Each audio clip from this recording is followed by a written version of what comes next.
যদি 5 to the power root x plus 12 to the power root x equal to 13 to the power root x হয়, তবে এক্সের value কত? দেখো, ত্রিকোণমিতির কিছু টিপলেট মনে রাখবে। 3, 5, 4, 5, 12, 13, 7, 24, 25, 8, 15, 70, 9, 40, 41, 11, 60, 61 এগুলো হলো ত্রিকোণমিতির ট্রিপলেট।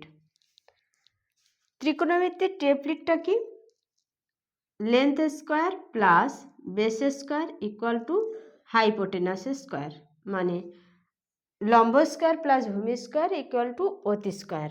এটা হলো ত্রিকোণমিতির ট্রিপলেট। এবার এখানে দেখো 5 আছে, 12 আছে আর 13 আছে, তার মানে কি ত্রিকোণমিতির এটা ট্রিপলেট হয়ে যাচ্ছে, মানে 5 square plus 12 square equal to 13 square. বোঝা গেছে? তাহলে এক্সের ভ্যালু কত নিলে আমাদের 5 স্কোয়ার হবে? 4 নিতে হবে, যেহেতু রুট আছে, 4 নিলে 2 হবে।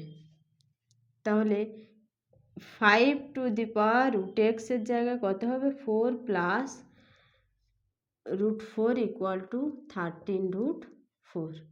5 square plus 12 square equal to 13 square.